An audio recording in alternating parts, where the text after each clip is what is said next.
Thanks for listening to Lighthouse Baptist Church podcast. Lighthouse Baptist Church is an independent, fundamental Baptist church located in Pleasanton, California. This message was preached live in one of our regular church services. If you find this message a help, please feel free to subscribe. You can find out more about us at our website, lbceastbay.com.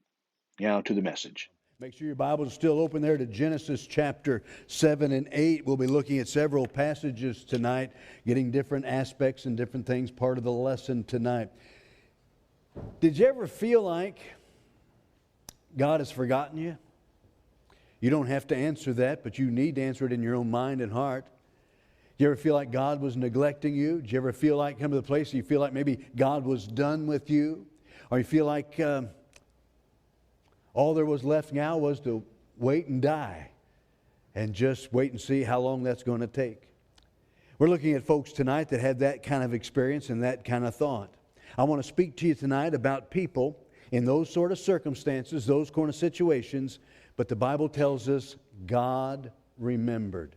Now, when we talk about God remembering, it's not like I have to remember things. God does not forget things like I do. Anybody else forget things? What did I just ask you? I don't know. But we forget things and we write it down. I sometimes tell people, I says, boy, if I don't write it down, there's no chance I'll remember. If I write it down, there's only a better chance that I'll remember. No guarantees on that. I always remind you, and I haven't said it in a long time, to remind me is not to nag me, all right? So always be careful. Don't be afraid to remind me, Pastor, you said, or you were going to, or you said you were going to do that. So please don't fear that. But God doesn't forget. God doesn't say, oh, I forgot all about that. Oh, by the way, there is somebody there. The word there for remembered in the Old Testament, in the Hebrew, generally means to look upon, to cast your eyes upon, to reflect on. So when it says God remembered somebody, it's not that, oh, I haven't thought about him in a long time. No, he said, right now I'm putting my eyes upon him. Right now I'm putting my heart upon him. Right now I'm beginning to work with him. And so we're looking tonight about the people God remembers. Now, there's many people in there, but we're looking at just a few tonight and some key ones. So as we look at these people that God remembers, we want to learn, first of all, how to be one that God remembers. We want to live our life. We want to be in such a position that even though we feel like He's forgotten us and we feel like we're out of place and we feel like God has kind of abandoned us, that we're in a position and we're the kind of people that God then will remember. And we'll learn how to be the kind of person God remembers, and that in turn should comfort us. As we're sitting there in those days and think God has forgotten, God doesn't seem to be doing anything in my life, and I'm just waiting day after day, week after week, month after month, year after year, and yes, it can be decade after decade, we can be comforted in the fact that God will remember. And that also we can have our faith built up in God that He will remember, and we can still be in His plan and His path. Most of us tonight will, at one time or another, fall into one of these categories that we're looking at tonight about the fact that whom God remembers. So it may be preemptive. You may be in it now. You may have been in it for a long time, but I'm glad we serve a God that remembers, that doesn't lose track, so He focuses, He looks upon. So I think we'll find the lesson tonight helpful, at least it is for me. We're looking about the people God remembers. So here we go. Number one, God remembers those that are weary in the storm. God remembers those that are weary in the storm. Look at Genesis 8, verse number 1. We know Noah now has been in there about a year, and he's built the ark, and he's in the ark, and the storm has subsided, but they're still floating out there. Still, the earth is still covered by the waters. And in verse number 1, and God remembered Noah. God remembered Noah. Noah in his life, as we know how he built the ark, God started with a plan, God started with a purpose, God started with a call on his life, and boy, he had a major job to do. Building that ark took him over 100 years to do that, and he built that ark, he labored on that ark. Then the day came where, as God had promised, the rain was going to come. He went inside, God sent all the animals inside with him, and then God closed the door, and after 7 days it began to rain. And as that began to rain, the heavens opened up and great multitudes of water fell down from the canopy that was above the earth. The fountains of the earth were broken up. So water, it wasn't just a drizzle. It wasn't just a hard rainstorm. It was a collapsing of the canopy of water around the earth. It was an explosion of the fountains underneath, because at that point it hadn't rained, but all the water came up, and the whole earth was covered with water. What an amazing time. What an exciting time. What a sad time, but still a thrilling time that Noah was in the place where God was using him, and he was going to be used of God. And then it set in. Day after day, week after week, month after month, just feeding the animals, cleaning up after the animals, going with his family, staying busy, had lots of work to do, and just day after day, week after week, month after month. And as far as we can tell, much like when he built the ark, he was there for that year, and God didn't speak to him. God didn't give him new revelation. God didn't give him new jobs to do. God didn't give him new things to be involved with. It was just day after day after day after day, routine after routine after routine. He was working hard, laboring hard, hoping for some change, but nothing happened. I don't know about you, but I've been in circumstances like that. You begin to think, what is God doing? God hasn't moved. God hasn't changed. Has God forgotten me? Has God just put me on this track and let me go? Am I just going to spend the rest of my life doing this, waiting for God to show me something new, waiting for God to fulfill the promises, and just waiting and waiting and waiting? That's what was happening to Noah. But there it says, God tells us, and God remembered Noah. Very quickly, to be a person God remembers. Why is Noah one that God remembered? We saw that except for Noah and his family, all the world was destroyed. All the people were killed. All the animals were killed. So we just have God and Noah and his family. Pretty lonesome situation. Pretty lonely environment. And then God wasn't even speaking to him. So he no doubt felt this abandonment, this all by himself, and God not caring. So what kind of person does God, here in chapter 8, verse number 1, God remembers? I believe he was the kind of person God could remember, number one, because of his walk. Because of his walk. We're not going to spend a great deal of time on these subpoints, because the emphasis tonight is God does remember. But he remembered Noah because of his walk. In Genesis chapter 6, verse number 8, it says, but Noah found grace in the eyes of the Lord. These are the generations of Noah. Noah was a just man and perfect in his generations, and Noah walked with God. We know as God was judging the world, the wickedness of the world. Every thought, every imagination of every man and every woman was evil and wicked in the sight of God. Now, I don't know about you, but as I begin to try to watch the news a little bit, as we listen to what's going on in the world, as we see what's being pushed and proclaimed, it's getting that way. In this old world, the thoughts are wicked. The thoughts are vile. The thoughts are abominations unto God. Whether it be constantly bombarding us with gender transition for kindergartners and first graders in elementary, or whether it's the homosexual crowd that's pushing, or you just name it, is just the wicked abominations. As you look on the news items, even on like Fox News, it talks about all the immorality. It talks about the transgenders. It talks about the immorality between different people. It's just a wicked, wicked society we're living in. Things that at one time were illegal and were never talked about is now promoted. And so Noah was living in such a time. It was a wicked time and a vile time, but Noah was different. He had a walk that was different. It said he walked with God. By the way, our life needs to be dramatically different from the world also. When we find Noah was so different, so unique, all the world was wicked, yet Noah walked with God. He was a just man, he was a good man, he was a right man, and he walked with God. And so his walk in his world, his day-to-day existence was dramatically different from the world. You and I are supposed to be dramatically different from the world also. Talk to me now. We get the idea that it's all right for us to be like the world. No, God says come out from among them and be separate. We need to be drastically different. Now, let me give you just a little help with that. God's standards of righteousness and holiness has never changed. Are you listening to me? Has never changed. It doesn't mean they haven't changed in the last year. They've never changed. God's standards, God's position, God's statements on holiness and right living and right thinking and right behavior has never, ever changed. He's the same yesterday, today, and forever. So we look at God's standards and God's place. This is where God says, this is right, this is holy, this is good, this is how you're supposed to live. But the world is going farther and farther and farther away. So we as Christians, where should we be? Should we be with the world? Obviously not. We should not be with the world that's getting farther and farther away from where God's standards and God's position is. But we should not also be just staying the same distance away from the world, because this is God's position. And as the world goes, we ought to just stay with God.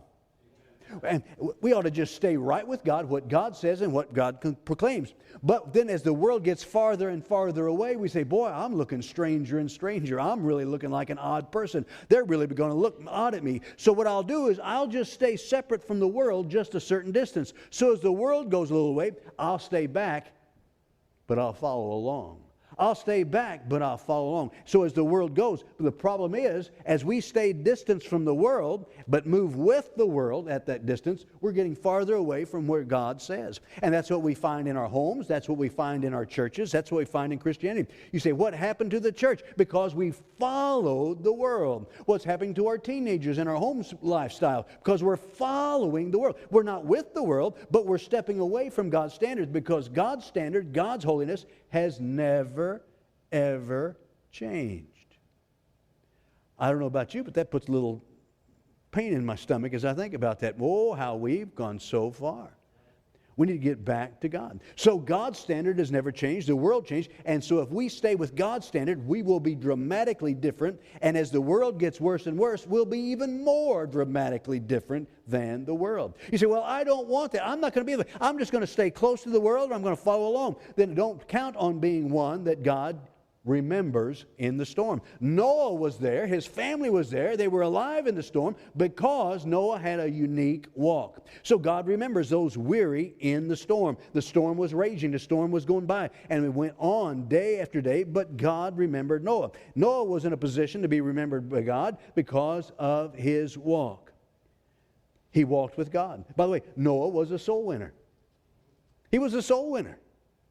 So what are you talking about? 2 Peter 2:5.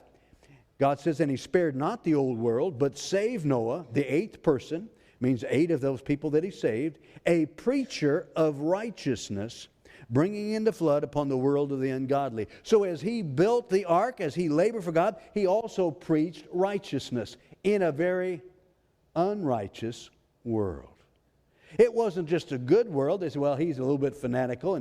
No, it was a wicked world, yet he preached righteousness. So he was a soul winner. So God remembered him. He was in a position to be remembered in the storm because of his walk and because of his work. And because of his work. God gave him the command, gave him the instructions on how to build the ark. And in Genesis 6:22, thus did Noah, according to all that God commanded him, so did he. He said he did all according to God commanded him. In other words, God gave him a task, and he did it. It was as simple as that. God says, this is what I want. This is how I want it done. This is when I want it done by. And he did it. Oh, because of his work. You know, there's too many of us that turn down God's call on our life. God says, I got a task for you. I got a job for you. And he presents this to us, but we turn him down. Says, no, I'm not going to do that. I have no interest in that. I don't think I'm going to dedicate myself to that. I'm not going to give the energy I need to give to that. And we don't. How sad it is. But Noah was there in the ark to be remembered because of his work. So, God remembered Noah in the weariness of the storm because of his walk, because of his work, and because of his waiting. And through his waiting. I'm not going to try to work through the numbers. You can work through it. But it was right at about a year he was on the ark. A week before the rain started, and then when the rain came, and then all the time where they're waiting for the waters to subside. About a year. Just like when he built the ark. That's a long time. It's a long time not to hear from God. It's a long time not to see anything progress. It's a long time not to see things changing. He would get up every morning and he would get his coffee from Starbucks, and he'd be standing there and he'd look out that one window that they had, and it said, it looks the same. I don't see anything different. Same, just another day. And then he'd go around and start feeding the animals, caring for the animals, providing for his family, doing all the things he does. Maybe at night he'd get up and look out again and say, no, same old thing for nearly a year by his waiting. You know what you and I need to do when we need to be, if we're going to be remembered by God? Wait on him. Wait on him. Boy, it took a year, day after day, week after week. Finally, because of his wait, if he'd given up, he said, we're going to get some lifeboats, we're going to make some smaller boats, we're going to get out of here, and we're going to change things. He would not, but God remembered him because of his waiting. Now, what did he do?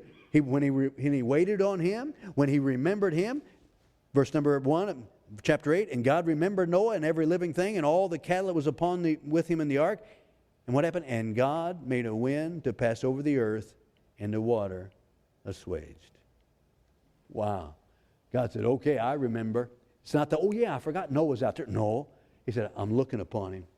I'm thinking about him. And now it's time. And he sent the wind and began to bring the waters down. Don't give up on God. Just keep doing what you're supposed to be doing. Just keep being faithful day after day after day. By the way, I believe God was in the ark with Noah. He was actually in the ark.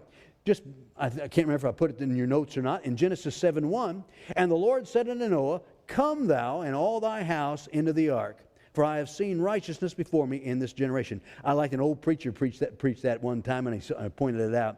He didn't say, Noah, go into the ark. He said, Noah, come into the ark. See, if I'm outside the house and I want you to go in, I say, go in. If I'm inside the house and open the door, I say, come in. He said, Noah, come into the ark.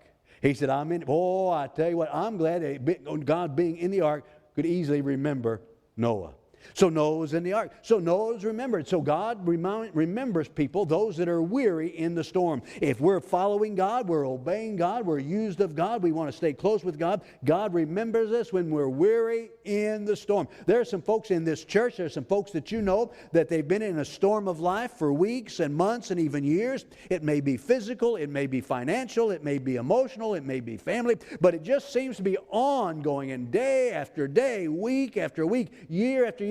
You're trying to follow God. You're still trying to walk with God. You're still trying to do the work of God, and you're waiting on him. Let me challenge you. Just keep working, just keep walking, and just keep waiting, because God will remember. He remembers those who are weary in the storm. Number 2, God remembers those, he tells us, who need to return to service. God remembers those who need to return to service. Turn to Exodus chapter 3, if you would, please. Exodus chapter 3.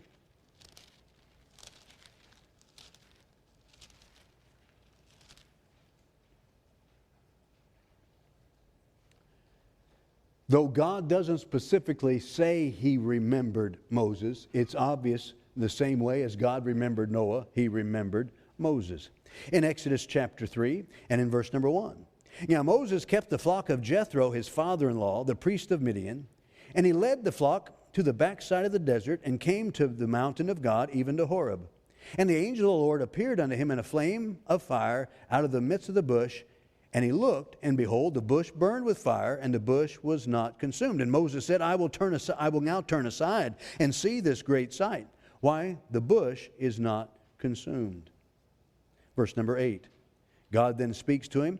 And I am come down, he said to Moses, to deliver them out of the hand of the Egyptians, and to bring them up out of that land into a good land, and a large, into a land flowing with milk and honey, unto the place of the Canaanites and Hittites and Amorites and Perizzites and Hivites and the Jebusites. Now therefore, behold, the cry of the children of Israel is coming to me, and I have also seen the oppression where the Egyptians oppress them.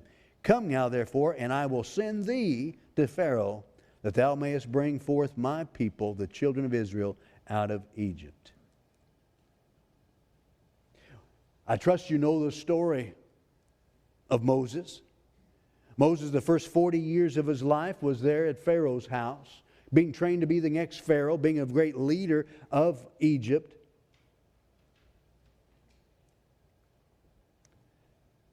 But because of his sin, because of his following his own plan, he was sent out and now spent the last 40 years in the wilderness, and now God's calling him again. Let me just give it to you in a summary. Here we have Moses, who was once on fire for God.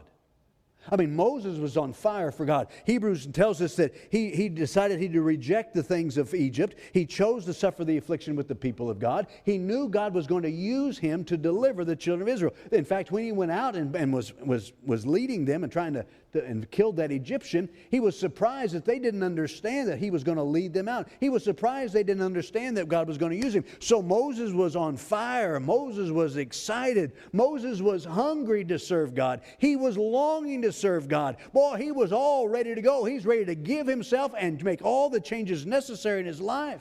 But now for the last 40 years, and as we see here, as God calls him out of the bush, it's different. Moses is cold. Moses is indifferent. Moses has been hurt. Moses has been disillusioned. For 40 years, as far as we can tell, God had not spoken to him. God had not done anything. He was just taking care of his father-in-law's sheep there in the backside of the desert year after year. 40 years.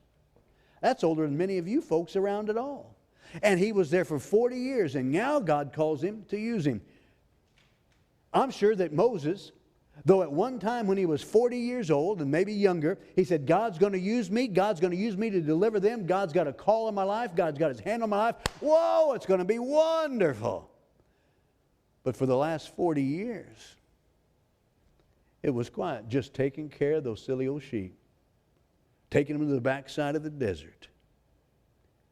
I'm sure he thought God had forgotten him. What he probably had in mind, he said, well, I'm 80 years old now. I'm just going to wait to die. I'll take care of these sheep till I can't take care of them anymore. But I got news for you. God remembered Moses. At that moment, speaking to him out of the bush. In other words, God showed up. God remembered. God looked upon Moses. God said, he said, now it's time to get back. Now it's time to get going. Now it's time to get back on the track that you thought you were on, but you abandoned it early. Ladies and gentlemen, there's some folks either in this church or folks that you and I know that have exactly the same thing. At one time on fire for God, one time being used of God, one time anxious to be used of God, but now circumstances have come in the life, circumstances has worked in our lives, and now God seems to have abandoned us. God seems to have left us, and God seems to have forgotten us, and we're just going about our business waiting to die, and we give up. It's time that when God remembers us, we get back into service. Amen. When God begins to speak to our heart. There, and we find that he spoke to him there out of the burning bush. First of all, looking very quickly, what happened to Moses? Moses was removed. Moses was removed. He was serving God. He was getting ready to go. He went out there and was going to lead the children of Israel out of Egypt. But he was removed. He got removed because he sinned. He took control himself. Whenever you and I take control of ourselves, we're headed for trouble. The Bible says in Exodus 2:12, when he went out and he saw the Egyptian beating the Israeli, he looked this way and that way. And when he saw that there was no man, he slew the Egyptian and held him and hid him in the sand. Heard an old preacher put it this way. Here's his problem. Moses looked this way and that way, but not that way. In other words, he says, I'm all right this way. I'm all right that way. I'm going to do it. He never sought God. He didn't say, God, should I attack? Should I protect? Should I move? Is this the time? God, what would you have me to do? And because of that sin, he was removed from his position. Boy, I know folks that are out of the will of God simply because the timing was not right, simply because they made up their own mind and they chose, this is what I'm going to do, without looking to God. And so we find Moses, he was removed. Moses was reassigned. He was reassigned. He felt like he was all by himself, but God sent him out. He was out there in the backside of the desert. He found Jethro, his father-in-law. He married one of the ladies there, and he was now taking care of Jethro's sheep there in the wilderness. He had gone from sovereign to shepherd. He was just in a different assignment. Not only was he reassigned, but he was refined. He was refined. While he was out there in those 40 years, God was working on him. His spirit was different. The Bible tells us he was one of the most meekest men on the face of the earth. So he went from that boisterous man who said, "You're beating him, I'm going to kill you," to the one who was very, very meek. By the way, we're going to find sometimes in our lives when we've been reassigned because we've got outside the will of God, because we've stepped into our own way of doing things, that in those years that we've been reassigned, don't waste those years. Don't ignore those years. Let God then refine you during those years. Very quickly, then Moses was remembered. Boy, as he was wandering there in the wilderness, and there it was, that bush was burning, and God spoke to him and said, "Now is the time." He said, "You probably thought I forgot all about you, Moses. You probably forgot it was all over. You thought it was done. You thought I was never going to use you again. You thought you would never be used in my service. You would never have that position of authority. You thought you'd never be one to do me." He said, "I got news for you." He says, "I remembered you, and now it is time." Then we find Moses was recalled. He was recalled. Now it is Moses. You know, I know some folks that are at the same position. You need to be recalled. God is recalling you. You hear God's call in your heart. You hear God's call in your life saying, "Boy, I need to get back. I need to be back on fire. I need to be back used of God." Do not reject when God recalls you. What did God do? He reused Moses greatly. Greatest man of the time. He says, "Come now, therefore, I will send thee unto Pharaoh, that thou mayest bring forth my people, the children of Israel." Is God remembering you because you need to get back into service?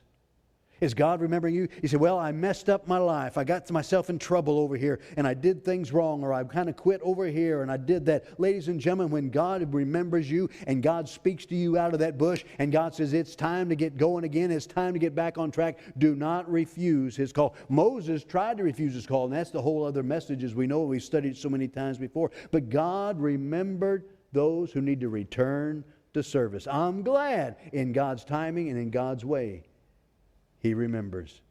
We find God remembers those weary in the storm. We find God remembers those that need to return to service. Number next, we find God remembers people of the altar. God remembers people of the altar. I'm talking about where God put His eyes and His mind and heart on different people. In Genesis 19, we know the story of Abraham and of Lot. Abraham and Lot his nephew. Abraham and Lot had a difference of opinion. Their herdsmen were fighting and arguing, and Abraham says, "This is not good. The enemy's out there. They're watching us. We should have a better testimony in this." He said, "Lot, you choose the direction you want to go. You pick that way, I'll go this way. You choose that way, I'll go the other way." He said, "Let's just do it." The Bible tells us Lot looked upon the land. He saw what it was good. He chose the best land, and he pitched his tent towards Sodom. Wicked city of Sodom and Gomorrah. We know the story, how he got down on the inside, living inside, a man of basically a commissioner, city council member, if you will, for the city. He sat there in the gate. Then God was going to destroy Sodom and Gomorrah. But it says in Genesis 19:29, "And it came to pass when God destroyed the cities of the plain." Lot and his family. Lot was a saved man. He was a backslidden man, but he was a saved man. Said he was a righteous man. "And it came to pass when God destroyed the cities of the plain, that God remembered Abraham, and sent Lot out of the midst of the overthrow," when He overthrew the cities in which Lot dwelt. Lot was a saved man, but the Bible does not say God remembered Lot. He remembered Abraham. What an amazing thing. Why? Because Abraham was a man of the altar. He was a man who knew how to get hold of God. He was a man who spent time with God. I want to be such a person that my prayers and my influence helps other people like Abraham's, and God remembered Abraham. First of all, we find people of the altar are people of sacrifice. They're people of sacrifice. Abraham was reported many times about building an altar. Lot never made an altar, but Abraham did. In Genesis 12:7, it says, "And the Lord appeared unto Abram and said, Unto thy seed will I give this land. And there builded he an altar unto the Lord. who appeared unto him. And he removed from thence unto a mountain to the east of Bethel, and pitched his tent, having Bethel on the west, and Hai on the east. And there he builded an altar unto the Lord, and called upon the name of the Lord. We find altar there is a place of slaughter. In fact, when you look at the word altar in the Hebrew there, it means slaughter.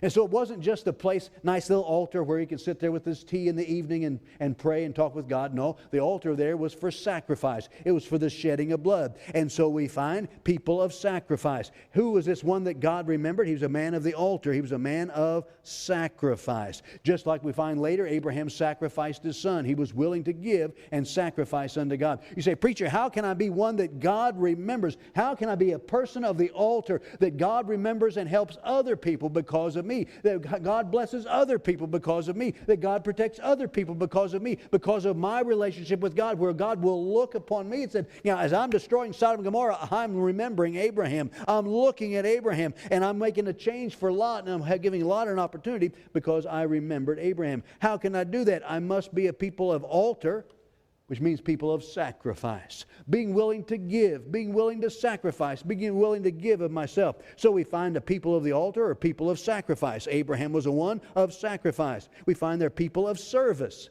Abraham was a people of service. We won't turn there for the sake of time, but in Genesis 18, we know the story. Abraham was out there with his wife, and all of a sudden, here comes three strangers down the road coming to his house. We find out a little bit later that that was the pre-incarnate Christ and two angels, the two angels that were going to destroy Sodom and Gomorrah. So here they come, and we know the story, how we went out and began to serve them. He said, fellas, come on into my house. And he said, wife, get some cooking going. He sent a man out to get sent Jojo out to get ready to meet the barbecue, all right? And he said, I want you to barbecue and bring that. And he fed them. He took care of them. He gave them drink. He stood alongside to make sure and minister to them. Though he had many servants, he had a heart of service, to minister to others and minister of God. We find Abraham, God says, but God remembered Abraham. He said, I got to deal with this, and here's Lot over there. I should just go ahead and wipe him out with the rest of them, but I remember Abraham, a man of the altar, which means a man of sacrifice, which means a man of service, which means a man of stewardship, Again, for the sake of time, we won't go through it all, but we know that when he went, and first time he rescued Lot, the enemy came and took Lot and all the people from Sodom and Gomorrah and took them away. That when he brought them back and they came back from the rescuing Lot, that Melchizedek came, the priest, which is also a picture of was a pre-incarnate Christ, and he gave him a tithe of all. So in his stewardship, he knew how to tithe. Long before the law said we were supposed to tithe, long before God reveals to us anybody was supposed to tithe, yet God had revealed to Abraham about this idea of tithing, and he was willing to tithe to the prince of Salem, Melchizedek. So he was a man of stewardship, people of stewardship. See, if we're going to be people of the altar, people of a relationship with God, people that God can remember, people that God can look to, people that speak to God, we're going to be people of sacrifice, we'll be people of service, and we'll be people of stewardship, being willing to give unto God. Not only was it a stewardship of his finances, it was stewardship of his family. In Genesis 18:19, just before he destroyed Sodom and Gomorrah, he said God was talking out loud to us. He was talking out loud to himself so it could be recorded there for us. And he said, he's talking about, should I keep this back from him? He said, for I know him, talking about Abraham, that he will command his children and his household after him, and they will keep the way of the Lord to do justice and judgment, that the Lord may bring upon Abraham that which he has spoken of him. Oh, he said, I know he's a man who stewards his family. He said he stewards his family. In other words, he's going to raise his kids in the nurture and admonition of the Lord. He's going to command his kids about the right way to live. He's going to command his wife and lead his wife. This is the way we ought to go. He's going to be an example of them, stewarding his family. Oh, ladies and gentlemen, I wish every family at Lighthouse Baptist Church would be stewarding their family in the same way. People of stewardship. But obviously people of the altar are also people of supplication. Just being able to spend time with God. Why was Abraham one that God would remember? Because Abraham knew how to pray. Abraham was a man of the altar. Genesis 18. Flip back over there very quickly. We know the story, but let's look at it briefly.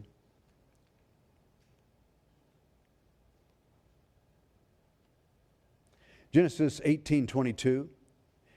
And the men turned their faces from thence and went towards Sodom. So the two angels are headed towards Sodom to destroy Sodom and Gomorrah, to get Lot and his family out first, but then destroy it. But Abram stood yet before the Lord. And Abram drew near and said, Wilt thou destroy the righteous with the wicked?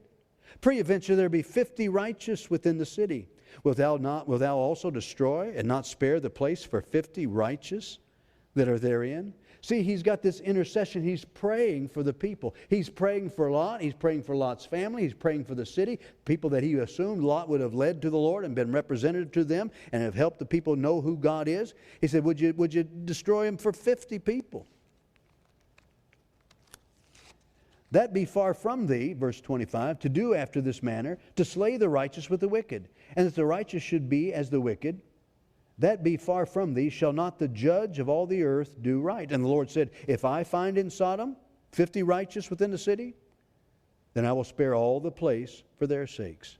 And we know the story. And Abram answered and said, Behold now, I have taken upon me to speak unto the Lord, which am but dust and ashes. Peradventure there lack 5 of the 50. Wilt thou destroy all the city for the lack of 5? And he, that is God, said, If I find there 40 and 5, I will not destroy it. And he spake unto him yet again, and said, Peradventure there shall be 40 found there. And he said, I will not destroy it for 40's sake. And he said unto him, Oh, let not the Lord be angry, and I will speak. Peradventure there shall 30 be found there. And he, God, said, I will not do it if I find 30 there.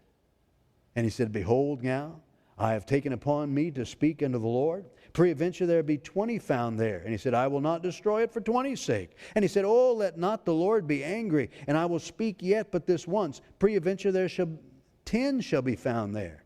And he said, I will not destroy it for 10's sake. And the Lord went his way, and as soon as he had left communing with Abraham, and Abraham returned to his place. I'd say Abraham knew how to pray with God.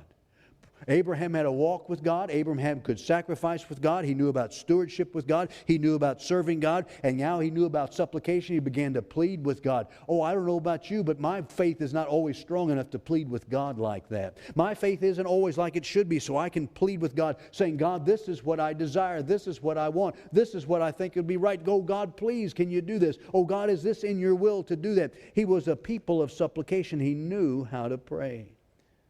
And it wasn't just that once. If you look at chapter 19, verse 27, one of my favorite little phrases in the Bible. Let's back up to verse 25 of chapter 19. Verse 24 of chapter 19. And the Lord rained upon Sodom and Gomorrah brimstone and fire from the Lord out of heaven. And he overthrew those cities and all the plain and all the inhabitants of the cities and that which grew upon the ground. But his wife looked back from behind, that's Lot's wife. She became a pillar of salt. And Abram got up early in the morning to the place where he stood before the Lord. And he looked toward Sodom and Gomorrah and toward all the land of the plain. And behold, lo, the smoke of the country went up as the smoke of a furnace. That little phrase where he said, he got up early in the morning to the place where he stood before God. He knew how to pray. How can I be a person that God remembers to intercede for other people? How can I be a person God remembers that I might be a blessing to others? I need to be a person, a man of the altar, whether it be in stewardship or supplication and service. Certainly I need to be able to pray and get a hold of God. Oh, God remembers our prayers. Amen? God remembers. That's why it says that confess your faults one to another and pray one for another that you may be healed. The effectual fervent prayer of a righteous man availeth much. I believe he remembered Abraham because of his prayers. Let me ask you this evening, can God remember you because of your prayers? Is there something you're praying about now? Is your prayer life strong enough? Is your prayer life intercessing enough? Is your prayer life enough for other people that God said, I remember. Now, I was going to do this. I'm going to be tempted. I'm going to be drawn to this. He said, but I remember Bill and I remember his prayer. prayers for his kids and for his church and for his friends. I remember that. Can our prayers be such that God says, I remember those prayers? By the way, God remembers prayers not just of people like Abraham, but people, you ladies, like Hannah. Remember how Hannah prayed for a son, prayed for a child, prayed for a son that she would give the Lord. It says in 1 Samuel 19, and they arose in the morning early and worshipped before the Lord and returned and came to their house to Ramoth. And Elkanah knew Hannah his wife, and the Lord remembered her. Wherefore it came to pass that when time was come about Hannah had conceived, she bare a son, calls his name Samuel, saying, because I have asked him of the Lord. Abraham remembered Hannah because of her prayers. Because of her prayers. God remembers people of the altar.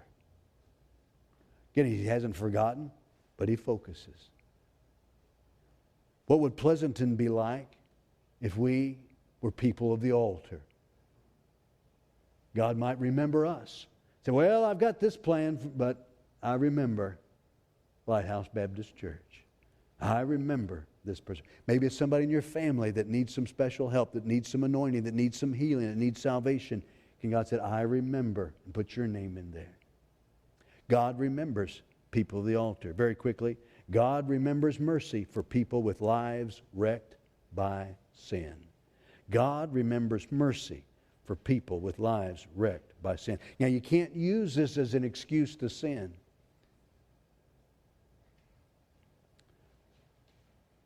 But God has compassion and mercy for those whose lives are wrecked by sin. So what are you talking about? We're talking about Samson. I believe it's there in your notes in Judges 16:28. If we remember Samson, his weakness was women. His weakness was the wrong kind of women. And he finally got down to where it was Delilah.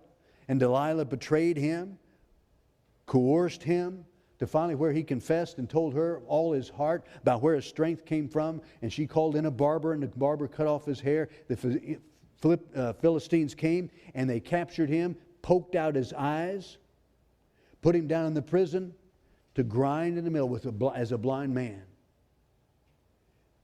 His hair began to grow back. And as his hair grew back, they said, let's have sport. So they called Samson up. We're going to have a big party. We got a big party. Let's bring Samson up, and we'll be able to laugh at him and mock him, and we'll have him do some tricks. It's going to be wonderful. And in Judges 16, while he was standing there, and Samson called unto the Lord and said, O Lord God, remember me, I pray thee, and strengthen me, I pray thee, only this once. O God, that I may be at once avenged of the Philistines from my two eyes. And Samson took hold of the two middle pillars on which the house stood, and on which it was bore up, of the one with his right hand and on the other with his left. And Samson said, let me die with the Philistines. And he bowed himself with all his might, that the house fell upon the lords and upon all the people that were therein, so that the dead which he slew at his death were more than which he slew in his life. He said, God, remember me. He said, I've messed up my life.